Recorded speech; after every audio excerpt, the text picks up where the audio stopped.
नमस्कार, मेरा नाम ज्ञानेश्वर है और आप देख रहे हैं लाइव सिटीजन। देखिए, न्यूज रूम में मेरे साथ अभी हैं पटना हाईकोर्ट के एडवोकेट देव प्रकाश सिंह साहब। देव प्रकाश सिंह जी, आपसे आज एक महत्वपूर्ण विषय पर चर्चा करना चाहते हैं और इसके जो प्रभावित लोग हैं वो बड़ी संख्या में बिहार में हैं। ऐसा हम प्राय देखते हैं और आप बता रहे हैं कि पटना हाईकोर्ट का इस मामले में कोई स्पष्ट आदेश आया है कि सरकार को लोग जो सरकार में नहीं है, मतलब नौकरी नहीं कर रहे हैं, फिर भी दो तरीके से सेवाएं देते हैं। एक है कॉन्ट्रैक्ट ऑफ सर्विस, मतलब हम सरकार के सेवक स्थायी तौर पर नहीं है, संविदा के आधार पर या ठेका के आधार पर हमने किसी काम को लिया है और उस काम को पूरा कर रहे हैं। और दूसरा है कॉन्ट्रैक्ट फॉर सर्विस, मतलब हम सरकार में सरकार के लिए कोई काम करते हैं और जो काम करने वाले होते हैं उन्हें कॉन्ट्रैक्टर कहते हैं, संवेदक कहते हैं, ठेकेदार कहते हैं।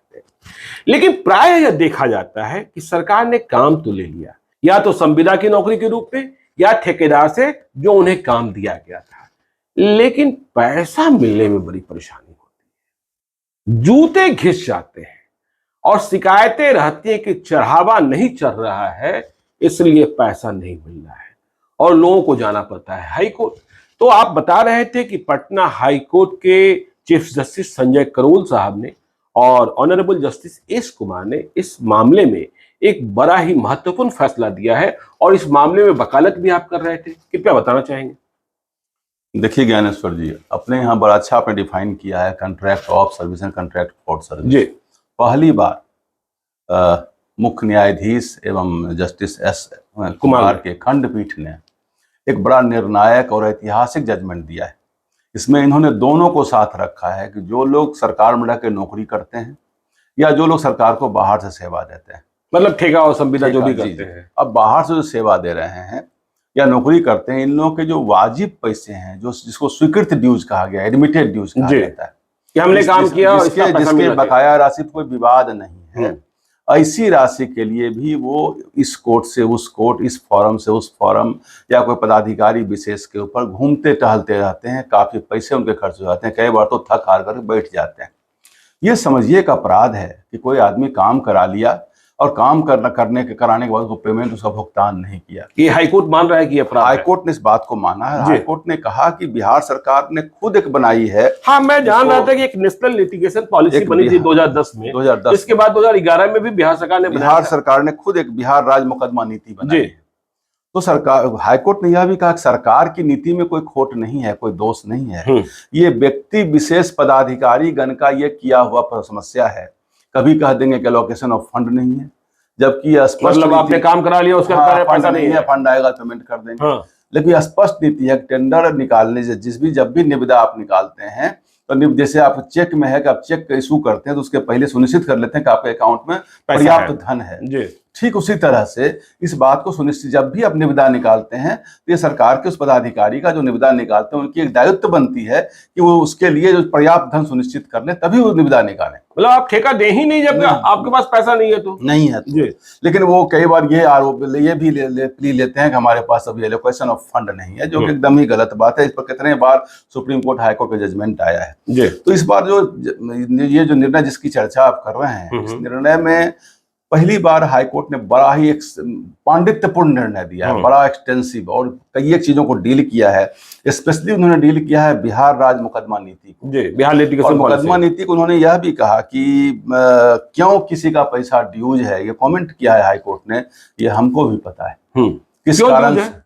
वो एक्सटेरियस कंसिडरेशन जो होता है, किसी व्यक्ति विशेष को, फेवर्ड फ्यू को जो कर देते हैं पेमेंट और बाकी लोगों को छोड़ देते हैं जो नहीं कर पाते। अब आप मुकदमा लड़ते हैं, आपको तो पता है, जब आते हैं वकील तो शिकायतें करते होंगे ना कि फलना बाबू को चढ़ावा नहीं चढ़ा इसलिए कमीशन नहीं, इसी ढंग की कुछ बातें होती हैं। लेकिन जैसे अब देखिए, कोई नौकरी कर रहा है, उसका प्रोविडेंट फंड का पैसा है, ग्रेच्युटी का पैसा है, पेंशन का फंड है, वो दौड़ रहा है, रिटायर्ड आदमी है, लड़ने की क्षमता नहीं है, बहुत तो लड़ भी नहीं पाता। ऐसे लोगों के लिए कहा गया है कि डिपार्टमेंट एक जो ये बिहार राज्य मुकदमा नीति जो आपके सामने मैं रख रहा हूँ 2011 में सरकार की ही नीति है, उनमें कहा गया कि सरकार केवल मुकदमा लड़ने के लिए मुकदमा न लड़े, जहां मुकदमा लड़ने की जरूरत नहीं है मुकदमा न लड़े, जहां स्वीकृत बकाया राशि है वहां इमीडिएट भुगतान करे।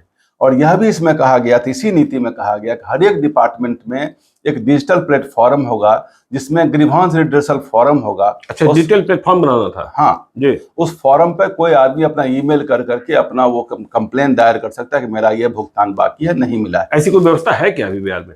ऐसा नहीं के बराबर है, हमें नहीं पता, कहीं व्यवस्था कोर्ट ने कहा कि नहीं है इस ढंग की। और यह भी कहा गया है, इनकी नीति में ही कहा गया है कि हर एक विभाग के जो विभागाध्यक्ष होंगे, जो प्रिंसिपल सेक्रेटरी होंगे, वो महीना में एक दिन समीक्षा करेंगे कि ये जो जितने कंप्लेन आए हैं, जितनी भी शिकायतें हैं, उसका क्या पोजीशन है और क्या उसमें किया जा रहा है। साथ में चीफ सेक्रेटरी को भी इसमें आदेश दिया गया है कि आप सभी प्रिंसिपल सेक्रेटरी को इस बाबत एक कम्युनिकेशन जारी करिए और इसको सुनिश्चित करिए कि इस ढंग के कंप्लेन हाईकोर्ट में ना आवे। कोर्ट ने जो हमारे इसमें जो जिस केस में मैंने बहस किया था, वो बिजली विभाग का ड्यूज था। वो 5 साल पहले बरौनी थर्मल पावर स्टेशन में काम किया बंदा था और उसने काम किया और 5 साल से वो दौड़ रहा था और कहा जा रहा था कि यहाँ फंड नहीं है, वहाँ फंड नहीं है। और काम करा लेने के बाद अगर आदमी 5 साल तक कोई दौड़ता है, और समझिए कितनी बड़ी धैर्य है उसके अंदर, कि बेचारा सोचता है चलो कोई ऑफिसर कभी खुश हो जाए तो हमें कर दें। जब सब थक हार जाता है, कोई रास्ता नहीं बचता, देखता है बिना युद्ध के ना दैन्यम न पलायनम की स्थिति जब बन जाती है कि बिना लड़े कोई उपाय नहीं है, तो वो अपना पूंजी पकड़ लेकर के जो भी उसके पास होता है। आप जानते हैं कि न्याय लड़ना तो आसान नहीं है, न्याय की मुकदमा लड़ना, वकील साहब को पैसा भी देना पड़ता है, मुकदमा तो महंगा पड़ता है। तो मुकदमा लड़ने के लिए जाता है वो, एक तो बेचारा अपने पूंजी लगाया, पूंजी लगाने के बाद काम किया, काम लगाने के बाद वो एकदम। तो आप जिस मुवक्किल के लिए लड़ रहे थे 5 साल के बाद पैसा उसे मिल रहा है कि नहीं मिल रहा है? उसे मिल रहा है, मिल रहा है। उसने सख्त आदेश दिया है कोर्ट ने कि 2 महीना के अंदर भुगतान करें।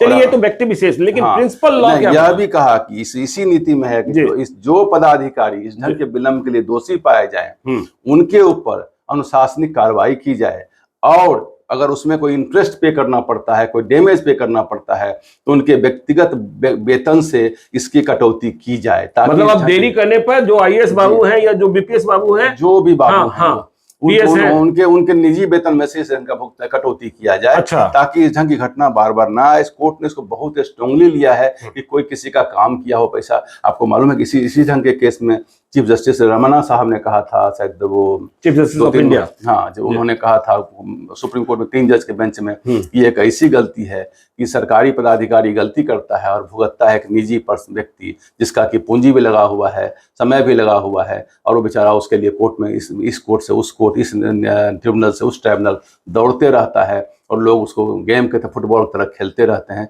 ये और इसमें इन्होंने यह भी कहा है, आपके जो केंद्रीय वित्त मंत्री का भी एक बयान आया है कि एंटरप्रेन्योरशिप जो डेवलप नहीं कर रहा, उसका एक मुख्य कारण क्या है कि छोटे व्यापारी जो हैं, एमएसएमई, जिसको सूक्ष्म और मध्यम व्यापारी कहा जाता है, जो कि बड़े व्यापारी पैसा अपना एडवांस लेके काम करते हैं, कभी आपने सुना किसी बड़े व्यापारी का पैसा ड्यूज रहा हो। ये जो छोटे व्यापारी लोग होते हैं उनका पैसा ड्यूज लगा देते हैं, क्योंकि वो मोबिलाइज नहीं कर पाते हैं।